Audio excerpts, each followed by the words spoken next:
Hello, jirtu hordoftoonni Kookeftii akkam jirtu bakka jirtanitti nageenyi keenya isin akka qabu jecha har'a project management boqonnaa lammaffaa project life cycle kan jedhu kan eegallu ta'a. Yeroo darbe boqonnaa tokkoffaa introduction to project management kan jedhu laallee turre, har'a immoo boqonnaa lammaffaa project cycle kan jedhu kan waliin eegallu ta'a. Warroonni channel keenya subscribe gochuun video keenya like gochuun miseensa akka taatan gamanumaan affeerraa qoo isin dhiyeessuun barbaada.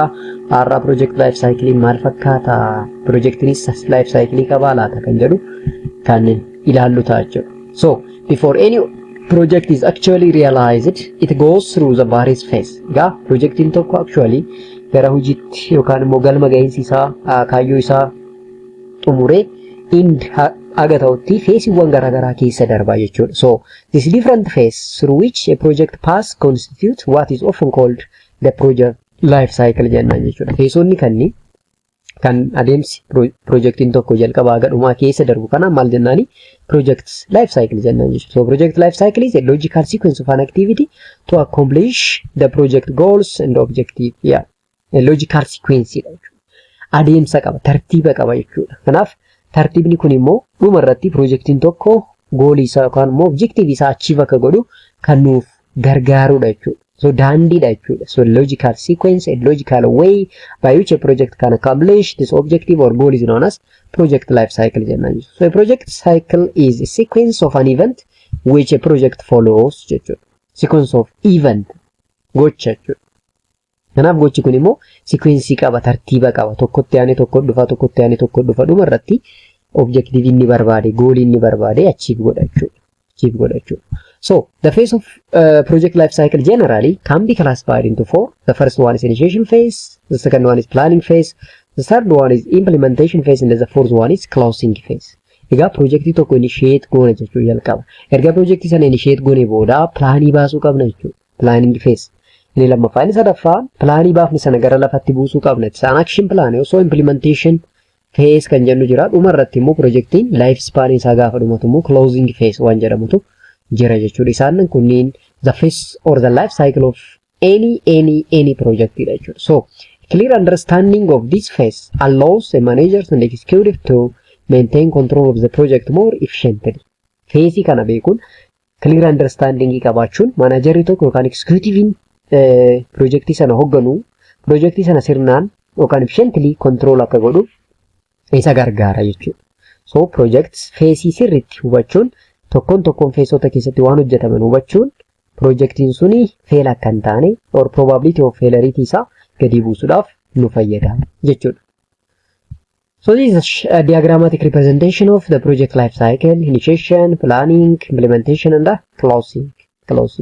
So epic jechuu dandeessu gabaabumatti qabachuudhaaf epic, initiation, planning, implementation, and closing. So epic phase or project life cycle can be adeemsota afran kana wal dura duubaan kan qabudha jechuudha. Maarree initiation phase gaafa jennu maaltu ta'a asirratti? So this can also be referred to as a conceptualization phase and it is starting point of any project or idea. Egaa conceptual phase jennaan yeroo tokko maaliifi conceptualidha. Wanna gara lafatti bu'ee qabatamaan argamu miti. Initiation phase irratti idea dha, project idea wayii jira.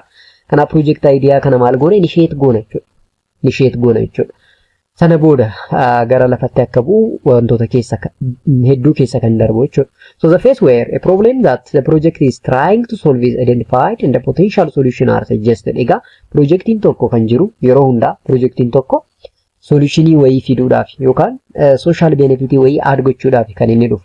Kanaaf jalqaba irratti problemiin jiru maa inni kan jedhu problem identification akkasumas potential problem sana identify erga goone booda immoo probable solution ta'uu kan danda'u immoo maa inni kan jedhu iddoo itti suggest goonuudha jechuudha initiation phase irratti. So define the problem. What is the problem? Identify the problem to be solved by the project. Egaa problemichi maa inni problemi nuti solve gochuu kaayyeeffanne yookaan kaan immoo maa inni kan jedhu adda baasnee iddoo itti beeknu initiation phase. So will the development of the project solve the problem? It helps to visualize the desired end result jechuudha. Projectiin keenya problemii amma argine kana problemii qabatamaan adda baafne kana solve gochuu ni danda'a kan jedhu iddoo nuti itti murteeffannu, iddoo nuti itti adda baafnu projects initiation phase jedhama jechuudha. develop solution option. How many different ways might go about solving the problem. Develop solution option immoo kaa'uu qabna. Problem erga identify goone booda problemi kana akkamitti solve gochuu dandeenya jennee optionii garaagaraa kaa'uu qabna. Different option. Optiononni kunniin kan problemi sana solve gochuudhaaf nu fayyadan ta'uu qabu jechuudha. Of the available alternative, which do you think the best solves the problem? Amma alternative erga adda baafannee booda alternativeota jiran keessaa best way of solution or best way of solving the problem kan ta'u isa kami jennee adda baasna. Isa kanas kan taasifnu initiation phase irratti jechuudha. This is also the phase where the project value and the visibility are measured.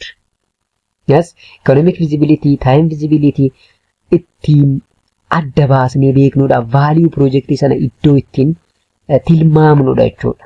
Initiation phase irratti wantoota hedduutu raawwatama jechuudha. Inni lammaffaa planning phase dha. Planning phase. Once the project receives the green lights, it is needs a solid plan to guide them. Amma initiation irratti problem identify goone irraa probable solution warroota ta'an achitti keenya irraa sana booda immoo visibility isaas qo'annee jirra. Egaa kana goone booda maal gochuu qabna? Akkamitti deemnee problemi kana solutionii kennuu dandeenya kan jedhu identify goone beekuu qabna jechuudha. So planning phase irratti maaltu ta'a? Essential way or a solid plan. Yes, planning gara lafatti bu'uu danda'u. Planning gara lafatti bu'ee solutionii fiduu danda'u iddoo ittiin keenyudha jechuudha. So we should recognize that adequate project planning is essential. So planning adequate ta'uu qaba. Enough planning qabaachuu qabna jechuudha. So it is the phase where the project plan is developed, and in this phase the project team identify all of the work to be done, prepared schedule and estimated the cost. Egaa projectii kana xumuruudhaaf yeroo nutti fudhatu meeqa schedule baasuu danda'u qaba. Eenyutu projectii kana hojjetee xumuruu danda'a? Projectii kana xumuruudhaaf immoo estimated costiin isaa meeqa jennee iddoo itti core plan ittiin hojjennudha jechuudha. So the adequate planning lead to the correct completion of the work. Inadequate planning lead to frustration toward the end of the project and the poor project performance. Egaa adequate planning amma planning akka salphatti ilaaluu hin qabnu jechuudha. Yeroo baay'ee planning gochuudhaaf especially manageroonni reluctant gaafa ta'an argina.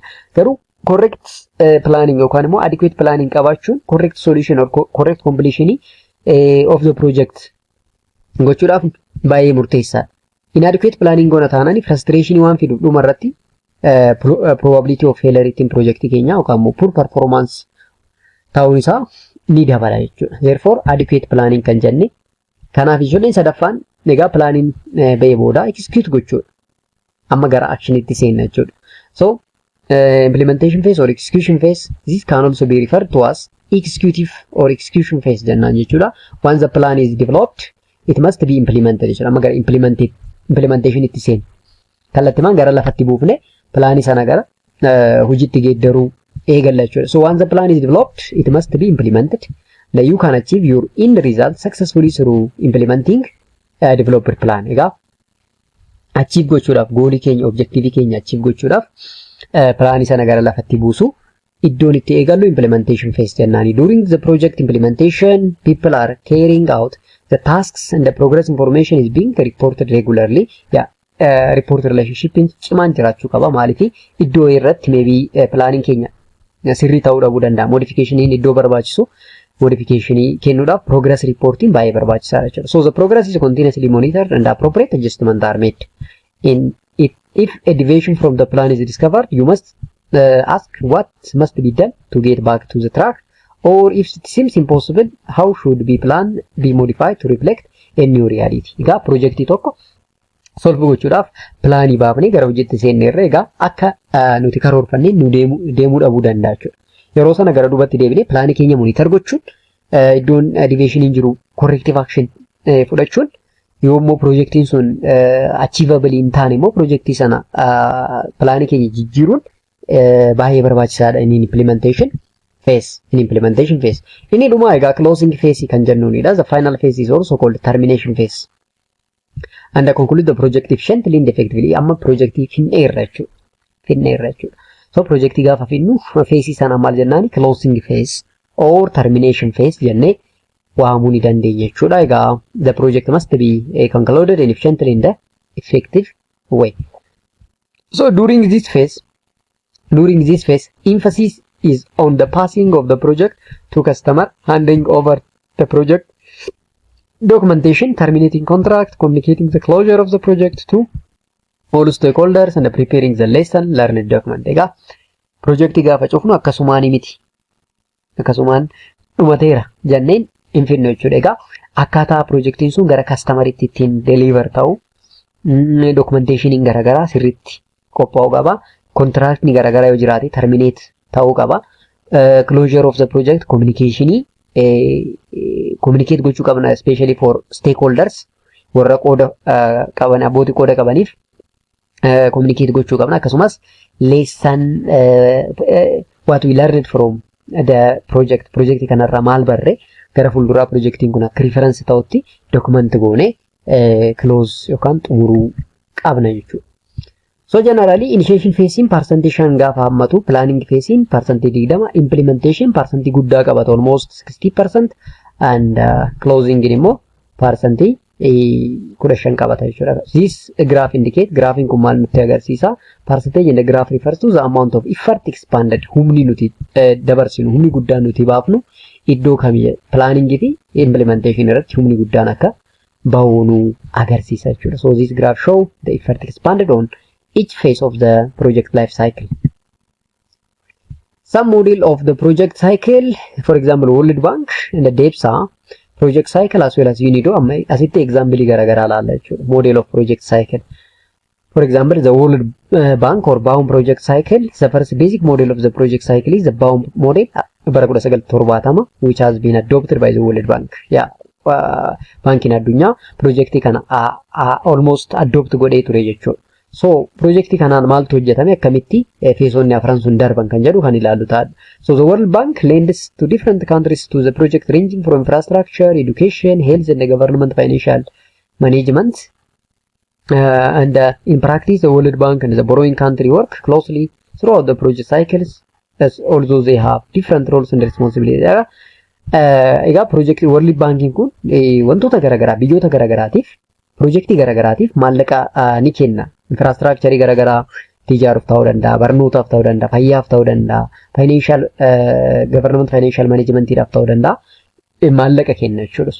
So maallaqni suni projectii kanniiniif gaafa fund godhu akkamitti maallaqni sun gara hojiitti geeddarame yookaan projectiin sun galma gahinsi isaa maal fakkaata kan jedhu saayikilii isaa dirqama ilaaluu qabna jechuudha. So the World Bank suggests the following stage: identification, preparation, appraisal, negotiation and approval, implementation and evaluation phase. Kana keessa darbaadha World Banking projectiin suni feesota kanneen keessa darbaadha: identification, preparation, appraisal, negotiation and approval, implementation and evaluation. Egaa feesonni kunniin tokkoon isaanii maal nutti himu kan jedhu immoo in ilaalla jechuudha. So Baum cycles were adopted by the World Bank in 1970, starting from identification to that of preparation, appraisal, implementation and evaluation can follow different phases. Egaa feesota kanneen keessa wantoonni adda addaa ni taasifamu. Fakkeenyaaf identification gaafa jennu the borrowing country, the bank analyze development strategy, generate project idea. Biyyi tokko gaafa maallaqa World Bank irraa fudhatu biyyattiin suni haalli guddina ishee maal fakkaata? Projectiin isaan ittiin maallaqa nurraa fudhatanii projectiin suni bu'aa qabeessummaan isaa maayinni? Yes, projectiin suni financially, economically, socially and environmentally soundidhaaf fudhatama qaba. Wanda inni social benefit dabalu qaba kan jedhu sirriitti ni qo'annaa jechuudha. So based on the sector work and the country strategy, the World Bank and the borrowing country jointly identify projects that support their development goal. Overall goal developmental goal kan fidu ta'uu qaba jechuudha projectiin suni. Malee akkasumaan nuti waan barbaanneef qofa World Bank maallaqa nu kennuu dhabuu danda'a. Kanaaf projectii sana jointly ilaalla jechuudha. Kaantariin maallaqa liqeeffachuu barbaadee fi dhaabbanni baankii addunyaa walitti sirriitti erga qo'atanii booda, erga sirriitti ilaalan booda maallaqa sana maybe nuuf fund gochuu danda'u yookaan immoo deduce danda'u jechuudha. So the first stage in a cycle is to find a potential project. Some sorts of projects are given here. Source of project yookaan potential projectii adda baasnee beekuu qabna jechuudha jalqaba irratti. Some source of project are given here and so some maybe resource based and stem from the opportunity to make a profitable use of available resource. Egaa projectiin tokko adeemsifamuudhaaf soorsii warroonni barbaadan jira. Source warroota barbaadaniin source based projects jennaani. Isaan kunniin projectoota opportunity especially profit generate gochuudhaaf kanneen available resources sana fayyadamanidha. Some projects may be market based arising from the identified demand in home or overseas market. Kun immoo marketii gaafa laallu demandiin yookaan fedhiin jira taanaani projectiin suni market based demand what called project jennaan jechuudha. Kanaaf first stage in cycle identification irratti projectii gaafa identify goonu source based or market based project ta'uu danda'a. Inni biraa immoo need based ta'uu danda'a. Where the purpose is to try to make available all to people in area of minimal amount of certain basic material requirement and the service. Egaa basic need solve gochuudhaaf material requirement solve gochuudhaaf projectoonni immoo hojjetaman jiru jechuudha. So well informed technical specialists and local leaders are also common source of projects.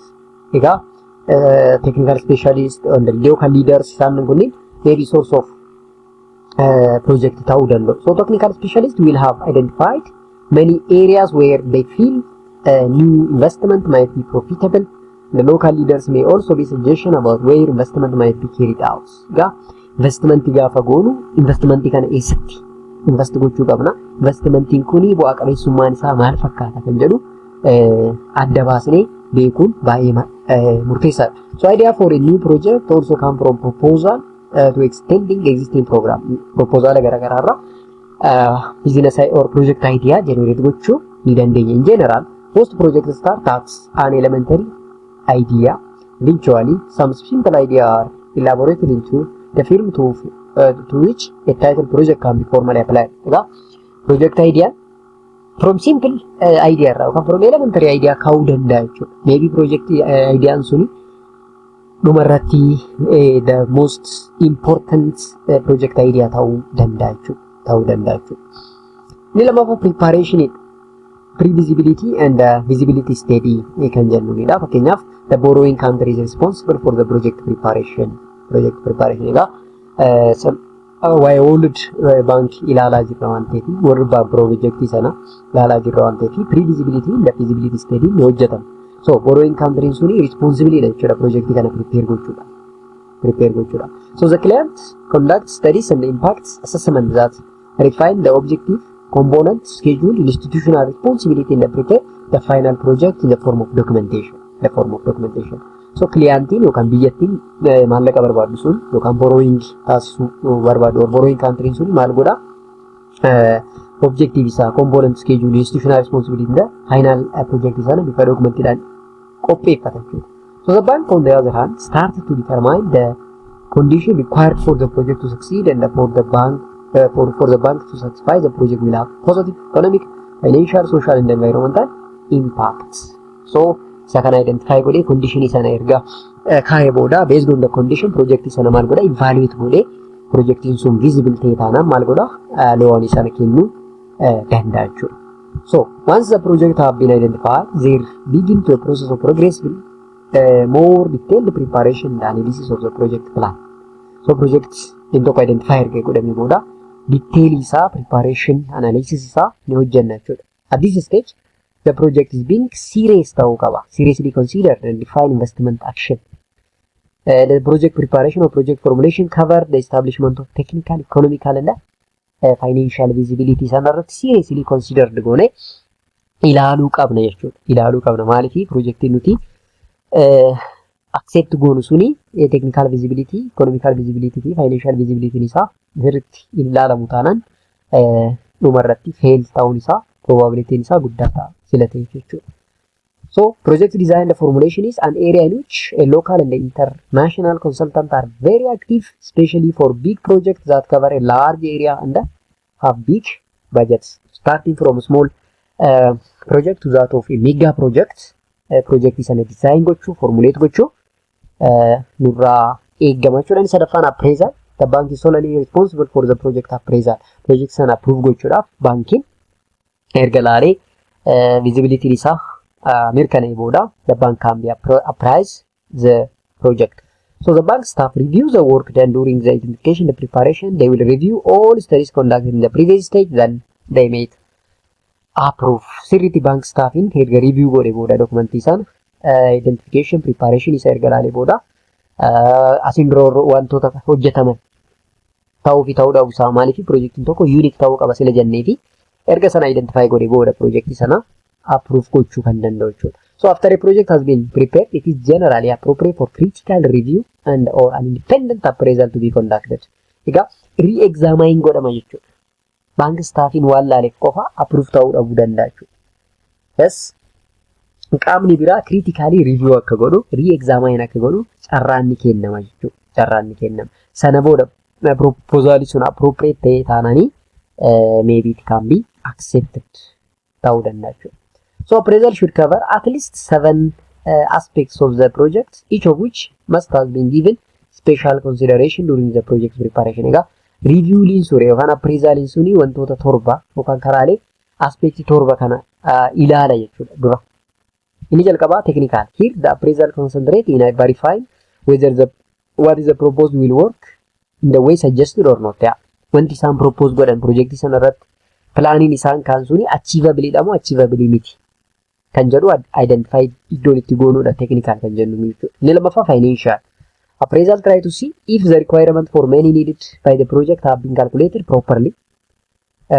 Calculated property, their source are all identified, reasonable plan for their repayment and made where necessary. Egaa financial resource yookaan bajanni proposal sanaaf yookaan projectii sanaaf kaayyame suni dhugumaan kan xiyyeeffannaan hojjetamedha. Reasonably dha moo miti.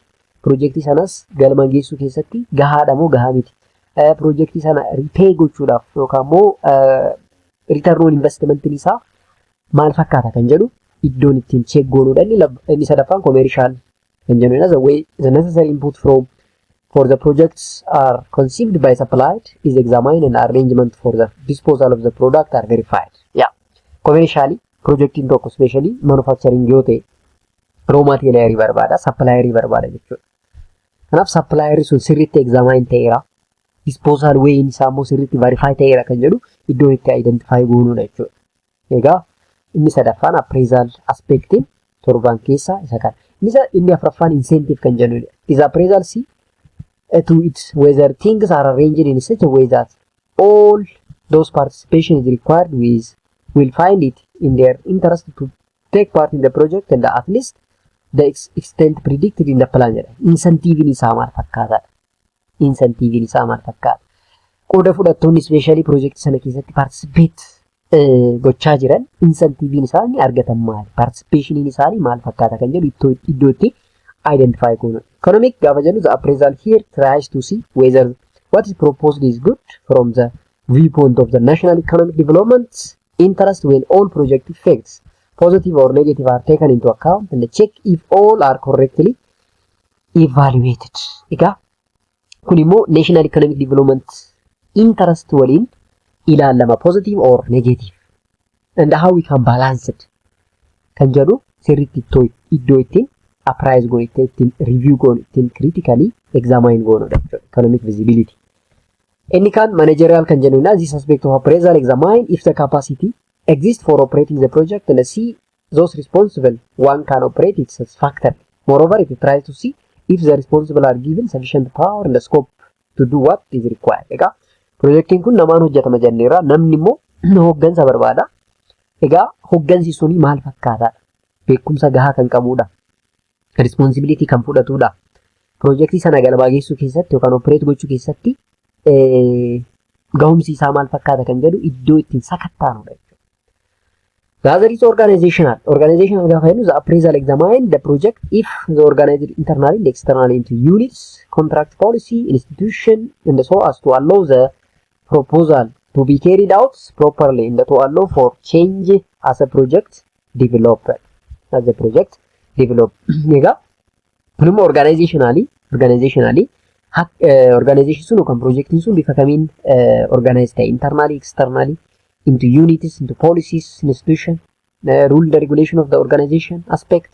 Karaa kanaan sirriitti kan ilaalame ta'uu qabachuudha. Karaa kanaan projectii tokko appraise gochuu dandeenya. Inni afuraffaa negotiation and the board approval kan jennuudha. After project appraisal, negotiation between the bank and the borrower country enter the final phase, and during this phase the bank and the borrower come into the agreement on the terms of the loan, and the project is presented to the board of approval. Egaa negotiation kan jennu egaa projecting keenya egaa proposal keenya sirnaan appraise ta'ee booda baankii fi borroweriin sun yookaan immoo kan maallaqa fudhatu bakka tokko dhufanii agreementii walii mallatteessu jechuudha. Walii mallatteessu. Kana gochuun dura garuu what the borrower must be present the project to the board of for the approval.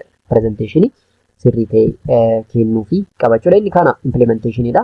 Project implementation is the responsibility of the borrowing country while the bank is responsible for supervision. Kanaaf implement gochuun gahee biyya maallaqa sana fudhateedha. Walli baankiin sun immoo supervise gochuudha. Rooliin isaa jechuudha. So the World Bank role is to monitor the project implementation to ensure that the terms of the loan or credit agreements are followed and the procurement is conducted according to the World Bank guidelines jedha. Egaa agreementiin mallatta'ee jira. Akkaataa agreementii sanaan deemaa jiramoo deemaa hin jiru kan jedhu projectii sana check gochuun gahee World Bankidha jechuudha. So the objective of any effort in the project planning and analysis clearly is to have projects that can be implemented to the benefit of society. Projecting kamiyyuu kaayyoon isaa inni guddaan social benefit fiduudha. Yookaan immoo social problems solve gochuudha. Thus, implementation is perhaps the most important part of the project life cycle. The recording, monitoring, the progressing report are important activity during the implementation stage. Implement gaafa goonu record gochuu, monitor gochuu, progress report dhiyeeffachuun baay'ee murteessaadha. So project implementation must be flexible ta'uu qaba. Maaliif change yoo jiraate change sana incorporate gochaa deemuu qabna jechuudha. Dhumarratti evaluate goona. Following completion of the project, the bank's independent evaluation group conduct the audit of the project where the project outcome is measured against the original objective. Egaa dhumarratti independent evaluation group erga dhaabne booda isaan sun maal hojjetu? Audit hojjetu jechuudha. Dhugumaan projektichi akkaataa jalqaba proposal barreeffameen deemaa jiramoo deemaa hin jiran kan jedhu original objective inni qabatee ka'e sana achieve gochaa jiramoo achieve gochaa hin jiru kan jedhu check itti goona jechuudha. So report are then submitted to the executive director and the borrower. So this is the way how the project can be evaluated. So project in ammalaallee project of World Bank jechuudha. Project of World Bank. Projectiin inni lammaffaa DEPSA's project cycle kan jennuudha. DEPSA jechuun the development of project studies authority kan jedhudha jechuudha. So according to the guideline to the project planning in Ethiopia 1990, development of project studies authority DEPSA, the project cycle comprise 3 major phases. Inni kun immoo phaseota sadii hammata. Inni jalqabaa pre-investment, investment fi operation phase kan jennuudha. Tokkoon irratti maaltu hojjetama kan jedhu highlight isaa laalla. So each of these 3 phases may be divided into stage. The guideline has divided the project cycle into 6. Sadeen sana gara jaatti. Fakkeenyaaf identification, preparation, appraisal and decision, implementation, operation and post evaluation jennee haala kana babal'isuu ni dandeenya. Pre-investment phase consists of the first 3 stages. Identification, preparation and appraisal qabata jechuudha. The investment phase include the fourth one, which means implementation ማለት ነው. And the operation phase covers the last 2 stages. Operation and ex post evaluation kana hammata jechuudha. Innis deebee akkuma gara World Bank sanatti deemaa jira jechuudha. Inni sadaffaan the UNIDO project life cycle kan jennuudha. United Nations Industrial Development Organization or UNIDO is the specialized agency of United Nations that promote industrial development for poverty reduction, inclusive globalization and environmental sustainability. UNIDO nama poverty reduction biyyoota guddachaa jiran keessatti hiyyummaa gadi buusuudha kaayyoon isaa jechuudha. Kanaaf projektiin kun feesota sadii qaba kunis. Feesonni sadiin kun pre-investment phase, investment fi operation phase jennee qooduu dandeenya. Pre-investment phase irratti maaltu ta'a gaafa jennu opportunity study. Kana jechuun identification of the project kan jennuuni. Inni lammaffaa pre-visibility study dha. Preliminary project formulation akkasumas selection of alternative. Inni sadaffaan immoo visibility study dha. Techno-economical project background, final project formulation stage and so on. Inni afraffaan immoo evaluation report kan jennudha. Decision making about the project availability kan jennudha. Investment phase irratti wantoota kanneenitu yookaan taatiiwwan kanneenitu hojjetama yookaan taasifama jechuudha. Investment phase irratti implementation stage dha. Gabaabumatti technological acquisition and transfer, detailed engineering design, contracts, including tendering, valuation of the bids and the negotiation. Iddoo technological acquisition akkasumas transferring ittiin apply ta'u, design iddoo itti ba'u, contract agreement iddoo itti mallatteeffamu. Kana qofa osoo hin taane evaluation of bid and the negotiation iddoo itti taasifamu. Implementation phase yookaan investment phase kan jennuun. So acquisition of land, construction work, installation, pre-production, marketing, including security of supplier, and the setting up administration of the firm dha. Egaa iddoo pre-production itti eegalamu waan ta'eef supplieronni keenya eenyu isaan kan jedhu iddoo itti adda baafnee beeknudha jechuudha. Recruitment and the training of personnel. Yes, hojiin kamiyyuu human resource barbaada, nama barbaada waan ta'eef iddoo itti recruitment fi training itti taasifnudha. Dhumarratti immoo startup the operation yookaan investment. Kan itti godhu dhumarratti gara phase sadaffaatti gaafa ceenu replacement of the equipment and the liquidation of the project. Liquidation of the project jechuun dhumarratti closing of the project jechuudha. So guutumaan guututti boqonnaan lammaffaa kana fakkaata. Boqonnaan sadaffaa project identification jedha. Kana yeroo biraa qabannee dhufna. Ammas viidiyoo keenya warri laayikiin goonee laayikoodha. Share gochuun yoo isin irraa barbaachise ta'e barattoota yuunivarsiitii biraa kanneen koorsiin kun isaan ilaallatu share godha. Channel keenyaaf immoo subscribe gochuun dirqama keessanii jechuudha. Boqonnaa sadaffaatiin ammoo arginutti nagaan.